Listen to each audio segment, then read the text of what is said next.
controversial yung kanta ko ron. Saka kung tiga Cavite ka, alam mo yun, Buhay Terona. So, controversial sa buong Cavite yan. Mga tiga Etibac na nakakaalam. Yun lang yun lang trivia kay Gab. Mahirap ma-impress yung tao ngayon. Ganun na-impress si Gab. Sureball. Pag na-impress sa'yo, ibig sabihin sureball ka. Siguro, na-impress ko siya. Kaya Kaso late na yung mga panahon na yun sa 1-8, late. Nung nag-clothing na ako, eto na yun. Dito ko na nakilala si Pooch. Oo, nag-clothing na ako. Kasi sabi ko, wala na. Parang wala na. Hindi na ako aarya rito sa rap. Wala nang parang damit na. Parang kinukuha na ng Inalawa ko na tahimik. Walang imig sa mga ugong. Padama o meron buhot ang ako'y matutong. Madala sa gubat pinakita. Yun Kamusta? All goods lang, all goods. Wala din nakita. Oo nga Been a long time. Pero sana pagpasensyaan nyo tong era namin kasi medyo masikip dito. Pero Pagpasensyaan, this is the street. Yeah, ito manscape ko. Tara.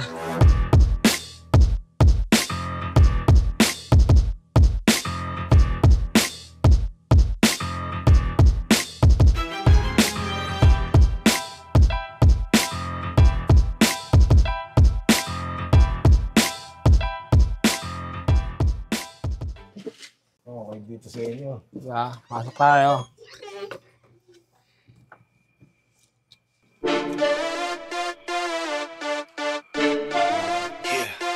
Diba? Open natin yung ilaw. Dito tayo ngayon sa loob ng BRKO Records. At dito kami nagre-record ng mga artists ko sa BRKO Records. Dito kami gumagawa ng mga singles and collabs. Marami pang iba. Pati music video, syempre. So, andito rin yung mga gagamitan natin. Ito yung setup natin, bale. May mga konti tayong abubot dito. Like ito. Memorabilia rin sa music video namin ni Gatwitch na AF1. Yan talaga yung nasa music video. Yan talaga yung worn shoes talaga. Dito naman, ilan sa mga events na napuntahan. Collection, Oo. Ano na nga yun Kulang na nga Kasi iba, naglipat-lipat na kami. Wala na iba. Yo, I go by the name of Ice-TZ, repping Greenhouse Records and BRKO Records. Pag yung nagsimula ako, sa totoo lang wala talaga akong sinound trip kasi nga wala naman kaming pambili ng mga cassette. Tsaka wala rin lang kaming cassette player nun. So, may mga tambay ron sa amin, mga kapitbahay namin. Tapos, freestyle sila. Nagbi-beat, talagang tunog tao, talagang raw, as in. Inaral ko kung paano yung ginagawa nila. So far, doon na rin ako napasok sa Brown dahil sa freestyle. Siyempre, gusto ko yung rap Gusto ko rin sila makasama So, yun, ako yung pinakabata nun, mga panahon na yun. 2004, 2005. Ayun, yung mga panahon na yun na rin, yung time na yun, nakilala ko si Karma Uno. Kasi meron silang uso yung mga chat clan, yung mga tawag dito. Yung clan. Di ba? Yung mga text clan. Meron ata sila, kung di ako nagkakamali, ang pangalan ng clan na yun is Cosa Nostra. Cosa Nostra. Kung narinig mo yun, di ba? Alam ni Gab yun, yung Cosa Nostra. Alam niya yun. Tapos yung mga chat. Pumunta ron sa lugar namin, sa Felix Huertas. Doon kami nagkakilala. Parang ako yung nakita niya may potential doon. Pumunta ako sa kanya. Pero hindi pa kami naging magkagrupo pa noon. Kasi nung mga panahon na yun naman yung medyo nagloko-loko ako sa pag-aaral, kaya ako tinapon ng Cavite. Yun na yun, napasok na ako sa recording studio ng UNC. Tapos nagkaroon ako ng kanta ron. Controversial yung kanta ko ron. Saka kung tiga Cavite ka, alam mo yun, Buhay Terona. So, controversial sa buong Cavite yan. Mga tiga Etibac na nakakaalam. Tapos yun, nung tumagal ako doon, nakilala ko na si Tuglax, 187 doon. Siya yung medyo fanatic ako ng 187. Sabi ko, 187 to si Tuglax. So, Sila Slim. Sila yung mga ahead sa BNC, sa Baluarte ng Cavite. Magkapatid si Big L tsaka si Slim O. Si Oliven tsaka si Leo. Shoutouts dyan, mga sinaunang master ko, syempre. Wala ako rito kung di dahil sa mga yun. Siyempre, sila rin yung mga di ba? Tapos ito si 2G, na-impluensyahan niya ako ng music niya. Nadala niya, sabi ko, iba rin yung tunog nito. Sabi ko, kumakalampag, bumupugak-pugak. Gusto ko rin to, yung ganito, kabilis. Ganun. Hanggang sa nakilala ko yung mga tropa ron sa Etiba. Iba-iba yung mga grupo ron. Sila Hagok, sila sino pa. Naalala ko na lang sila AK Fela. Sino-sino pa. So, yun. Nung nawala naman ako sa Cavite, kasi nagkaroon ng problema dahil nga ron sa first track na ginawa ko sa tanang buhay ko, which is regarding sa school.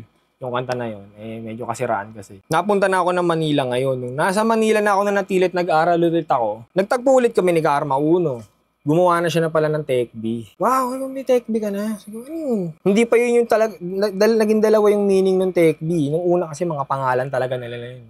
Yung K doon, Karma yun. Tapos yung TC Tats, yung ECL de Braso, tapos B, hindi ako nagkakamali, si Bonjang de Lata ata, parang ganun. Tapos, tuloy-tuloy, napasama ako ng matagal. Ayun, nabuo rin yung mga lumitaw na dyan yung Smoking Gilas, lumitaw na dyan sila Love G, sino-sino na.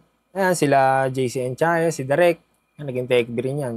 Mga lumang kagrupo, mga sinaunang kagrupo namin. Narinig ko ngayon tong tawag dito, si MT, walang yaw. Uy, damn! Ito yung gusto kong maging ako. Sabi ko, angas nito. Kasi sabi ko, madali kaya gawin to. Sabi ko, utang nga. Paano siulat yung ganito? Ang dami. Ang dami.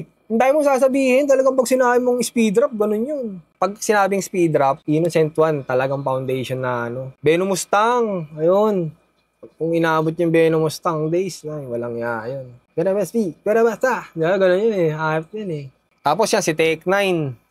Nalaman ko yung pala yung mga idol nila. Siyempre, idolin ko rin yung idol nila. Idol nila si Tech-9 eh. Pinakikinggan ko rin. Tapos doon ko na ma-match up na, nakaka-catch up na Sabi ko, uy, tangina, ganun pala yun Parang inspired by style. Pati yung chopping. Tsaka yung bilang, kay Tech-9 ko nakuha. So, yun. Tapos siya yung sinound trip ko ng matagal na panahon. Doon ako natuto mag-speed drop talaga. Puro triple time. Ayun, naka-triple time. Napunta rin sa talagang vibe lang. Kasi hindi habang panahon, isasalba ka ng speed drop eh. Di ba? Hindi habang panahon, sa totoo talaga. Kailangan, kung pwede man, kailangan mo siyang gawa ng konting sauce, no? Balik. Hindi naman laos ang speed drop. Pero yung presence niya, hindi na ganun kalakas. Dati pagka magaling ka mag-speed drop, ikaw yung parang top eh. Ikaw yung walang ikaw yung hardcore, di ba? Pwede ka na ngayon maging hardcore sa ibang way of rap. Pwede mong bumalagbag ka sa mga bagong beat. Kasi nagiging tunog meta talaga dahil sa mga bagong tunog ng beat. Di ba? Yun. Kasi dati wala namang ganun. Wala namang mga trap. Wala. Kung dati nila binigay yun, di sana. Meron din tayong ganun dati, di ba? Dati binalagbag yun, ganun. Kaya yun, yung mga nakaka-miss yung days na yun. Tsaka, ang lakas ng presensya sa rap contest pagka speed drop, syempre. Speed drop, panalo ka talaga nun.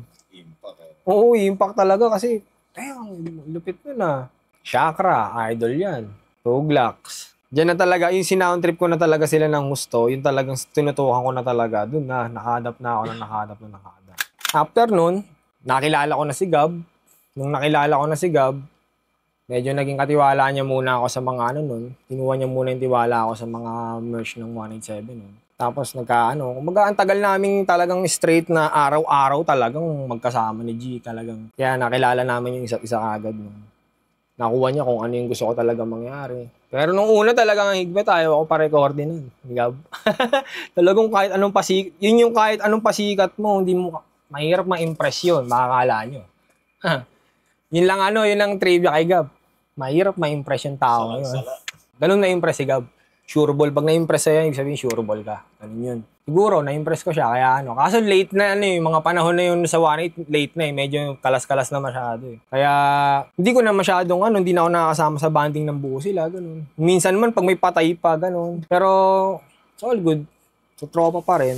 Quitting the Rat Race. Ayan yung title nung first album na nagawa ko rito sa studio na to. So, kaya Quitting the Rat Race kasi hindi talaga kasi ako nag-empleyado ever since. Nag-empleyado man ako, araw lang, so hindi ko makiklaim sa sarili ko na nag-empleyado. Lahat ng nilalaman ng kantan to, patungkol lang sa pagiging hasla. Iba lang yung atake. So, yung mga porte na ginamit ko rito is paborito ko talaga. Tsaka yun talaga yung ginagawa ko. G-Funk. Ito yung mahirap na kalbaryo talaga nang nawala na lahat. Kasi hindi ko na alam kung saan ako pupunta. Sabi ko, putang ina mga to. May ayaw na mag-grab, may tinamad na, may napunta na sa kulungan. may napunta sa bisyo, syempre. Hindi maiwasan yun. So, assorted nangyari. Swerte na lang din, napunta pa, yung roleta ko, putang na, yung tama sa akin, yung pa din. Ay, harap ka pa din, hindi ka magbabago, parang ganun eh. Eto ka pa rin. Tapos sabi ko, paano kaya? Ano kayang gagawin ko para maging solo artist ako? Gawa pa rin ng kanta, gumawa pa ng kanta. Sabi, nakilala ko yung ibang tropa na nakikisuyo ko sa ibang kampo. Siyempre, ayoko na lang din sabihin. Siyempre. Babayad ako ng recording para makapag-release pa isa-isa. Tapos, nung nag-clothing na ako, eto na yun. Dito ko na nakilala si Pooch. Oo, nag-clothing na ako. Kasi sabi ko, wala na. Parang wala na. Hindi na ako aarya rito sa rap. Wala nang parang damit na. Parang kinukuha na ng attention ko yung damit. Damit na to. Para ako brand na to. Hindi na to Parang hindi na mag-work yung rap. Ginawa ko. Nakaisip ako ng idea ngayon. Gawin ko kaya pagsamahin ko yung rap tapos damit ko. Buta ginawa ko ngayon. Gumawa ako ng yung mga kanta ng sarili kong brand. Ngayon, may mga nagsasabi na iba rin sa comment. Hindi, rapper naman talaga, hindi brand owner rin. Ganun. Nagtatalo ngayon. Hindi alam kung brand owner ba talaga ako o rapper ba talaga. Kasi lalo sa mga bagong, hindi nila alam yung... Kumbaga, hindi na nila ako inaabot natin. Kasi nga, wala pang sok. Then, natuklasan na rin ako ni Pooch noon na kumakanta. Niyaya niya ako ng record. Record mo rito. Nakagawa kami ng isa. Yung isa na yun, lumabas na rin yun, yung MV na yun.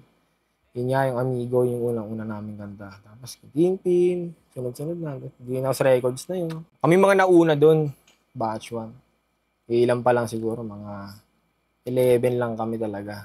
Dami talaga. Hindi ko ma-predict kasi siguro may mga hindi pa ako nakikitang bago eh. Nahahati. Pero marami kami, batch by batch. Nahahati kami sa 1, 2, 3. Pero paano naman kayo nagkasama dahil siyempre pagkakaalam ko si Robel, STC, ikaw, alam mo naman, TBS, diba? And siyempre si God, nasa kabilang side siya, siyempre Temple. Ano kayo nagkakasundo, siyempre? Hindi, wala naman talaga yun eh. Wala kasi shit kasi siguro. Hindi, nung umpisang ginagawa kasi yun, wala talagang gang-related pa. Hindi ko rin alam na Temple siya. Tapos, nung nagkalalima kami ng kwento ng mga medyo humahaba na yung pagkasama namin, doon ko palang nanonotice na, Temple pala siya, nababanggit niya na yung OG niya. Ganun. Hanggang sa nagugulat ako, biglang lumalaki na, may mga Temple na pala, nagkakabiga. Damn! Sayo yun ganun. Pero ako hindi talaga ako naging kasama sa bilog ng gang nila. Yun yung gusto ko linawin kasi yung iba sinasabi, Temple ako. Hindi ako Temple. Brown ako, tsaka hindi rin ako masyadong mageng-geng, alam niyo na. Kasi gusto ko lang din maging neutral. Gusto ko mas okay ako sa inyo, okay din ako dito. Yun lang ang gusto ko mangyari. Ilan sa mga design ng shirts na nagawa ko mismo. Tsaka yung material ko nito, syempre, pag ako naglalabas, 100% American cotton. Ayoko ng CDC kasi hindi masyadong nag-absorb ng pawis yun. Hindi katulad nito. Tulad niya. As you can see, letter B. Yeah. Yung una, ayoko pa kasing i-adapt talaga eh. Kasi gusto ko naninindigan ako sa inabutan ko talaga. Kasi sa amin, kailangan original mo to, original mo. Hindi dapat katunog mo yun. Dapat di kayo magkakatunog. Kasi pride yun eh. Di ba? Totoo naman eh. Ngayon, sabi ko, pinakiramdaman ko yung paano yung sirkulasyon ng music ngayon. Paano ba nag-work yung music ngayon? Ano ba yung mga trend? Ganun. Hindi naman biglaan yun yung pag-a-adapt. Kasi pagka binigla mo, wannabe lalabas yun. Sa totoo lang. Kailangan, unti-unti. Maaring yung style ko, lalagyan ko lang ng konting tunog ng bago. Paunti-unti.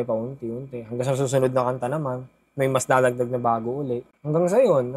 Siguro, may mga nakakulab lang akong bagong artist. Isa rin siguro yun sa mga recipe. Para maging belong ka ba, di ba, sa meta. Kasi marami talagang nahihirapan dahil ang hirap bumling. Kasi bukod sa may bagong tunog, may bagong salita. So, yung mga yung mga kuya, na gusto ring makatalon sa new wave, medyo mahirap para sa kanila. Hindi naman dahil dun sa beat. Yung beat kaya naman nila yun eh. Pero yung mga, yung mga pagpili ng mga salita, may mga slang words na kasi talaga na bago ngayon eh. Kasi syempre kabataan yun, may mga bagong salita, kung ano-ano pa, di ba? Like ekan, di ba? Plus mo pa yung mix. Plus mo pa yung mix, yan yung style. Pero yung style ngayon, aminado ako mahirap din. Kala ko nung una madali lang yung ganun, hindi mahirap din. Hanggang sa nasanay na lang siguro, tapos claim ko lang na bagay sa akin to. Bagay sa akin yun. Ayun lang, ganun lang. Bumlend ka lang ng bumlend. Si Kosa ang pinakamagaling. Galing talaga ni Kuya Mike. Totoo, kaya idol yun. Si Mike talaga. Lalo pag ikaw yung yung palagay mo na sa panahon mo, talagang napakalupit mo, di ba? Di ba sa panahon mo, napakalupit mo. Tapos, sa panahon na to, parang pakiramdam mo, ganun ka, ikaw pa rin yung pinakamalupit sa paningin mo, di ba? May ganun eh. Ngayon, yung pride mo, hindi ka ngayon may mas malupit ako dito, ba't ako ganun eh. Yeah, may mga ganung ugali kasi kaya nahihirapan kapag isamahan ng bago, paano ako magkakaroon ng learnings nung bago, inaangasan sa'yo. Inaangasan mo rin, di ba? Binalagbag mo na. Hindi yung pagkain ako nga pala si ganyan. Approach. Maging ka-approach ka kasi pag ka-approach ka, tangina hindi lang connection mapupunta sa'yo. Marami. Baka dyan ka pa yumaman pagka ka-approach kang tao. Kasi bihira yun, may mga taong makarisma talaga, yung lapitin talaga ng alam mo yun, lapitin ng, kumaga sa akin, kung pwede ko siyang tawagin lapitin ng buenas eh. Pag yung tao lumalapit sa'yo ng kusa para sa ng good vibes. Oo, alam mo yun, lakas ng karisma mo, sabihin yung energy mo iba. Kasi lapitin ka ng connection eh, di ba?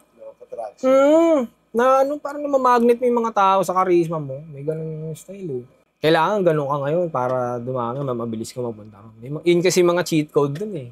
Dati kasi pag sinabing all-star cast, lahat star Parang hindi nga pala, mali nga pala yung positrack kung tawagin pala. Dati naman kasi talaga, positrack. Positrack, di ba? Oo, kahit dati pa. Kaso ko, hiniway na lang namin para may balang, syempre, di ba? Kailangan mo na uniqueness eh, di ba? Tsaka per album. Per album, tawag dito, per album. Halimbawa, ako maglalabas ako album. Hindi mo pwedeng sa album ko walang all-star. Tulad kami ni Kial. Ice-T All-Star. May gano'n, Kial All-Star. Ganyan. Ang angas nga eh. Kaya ng isang producer na pumipindot. Ito ilan yung magre-record nun? Gano'ng kahaba yung kanta? 50 ba? Oo, di ba? Araw-araw, iba-iba ng schedule. Oo. Ako pag may nakakwentuhan nga ako na mga producer ngayon. Sabi ko, huwag kayo mga mapapagod mag-mix. Makakwento ko sa inyo na isa kayo. Nakita na si Gab. Walang nga. Paano pa yun? Magkakapatong pa yun. Apat-apat na patong pa. May mga pa. Ang dami. Meron pang meron mamisa mga all-star na coast to coast. Halimbawa, BNC, tapos Kakulaw 187, may ganun. Ang hawa ng kanta, umabot ng 20 minutes.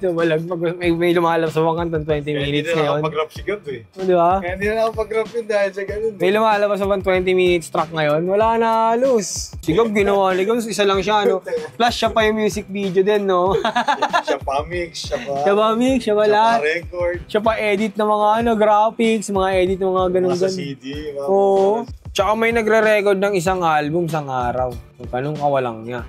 Doon sa 1.8. May nakapag-record din isang album isang araw. Tapos syempre, ang isang kanta, ilang double yun. Double mo. Hindi mo nakakapaos yun. Ngayon magawin yun, nakakapaos yun. Killers pa. Hindi kasi dati noon, hindi conscious masyado para perfectohin di ba? Parang pag narinig mo makapal na goods na. Ngayon sa sobrang linaw na, sa sobrang clear na and bright na naririnig mo sa headphone. Pag kinakanta mo, mali. Kailangan perfectohin mo kasi isa lang siya eh. Isang bitaw lang. Which is yun naman talaga yung proper way of recording, di ba? Isang singer kasi. Oo. So, nagkakabalaan ko ito, si Snoop Dogg. Yan hindi, sa totoo lang Ngayon, bagong idol ko si Snoop Dogg talaga eh. Pero idol naman na dati talaga ito eh. Kaya lang, gusto ako ng lifestyle niya. Gusto ko pagtanda ako, ganyan din ako. Parang ganun. Nasa eksena pa rin ako. Ayoko di baling di ako sumikat ng sobra. Nandito lang ako, level lang ako. Hindi naman ako laos. Hindi ako pwedeng tawagin laos kasi hindi naman ako sumikat. Di ba? Nandito lang ako. Relevant lang. Nawawala. Bumabalik. Di sikat, di malalaos. New songs. Marami akong new songs. Actually, ngayon taon na ako maglalabas. Tagal ko rin kasi hindi nag-release kasi syempre. Ang hirap din talagang hatiin yung oras sa damit tsaka music. Tsaka abangan nyo yung mga artist ng BRKO Records, magaling yun. Sa lahat ng artist na para tumagal kayo dyan sa eksena, alagaan nyo rin yung sarili nyo, syempre. Kailangan yung ayusin yung sarili nyo, yung appearance. Ang pangit kasi pagka medyo mukhang nahihirapan. Kaya ako talagang nasa disiplina rin eh. Yun talaga, lalo pagka medyo tumatanda ka na. Ayun, discipline, tsaka pakisamang malala, tsaka aral ulit. Aralin mo, alagaan mo sarili mo, tsaka pakisama malala. Yung tatlong yun lang siguro para maka-dive ka sa new wave. Simple lang yun, pero hindi madali yun. Ikaw rin. Diba? Subukan mo lang.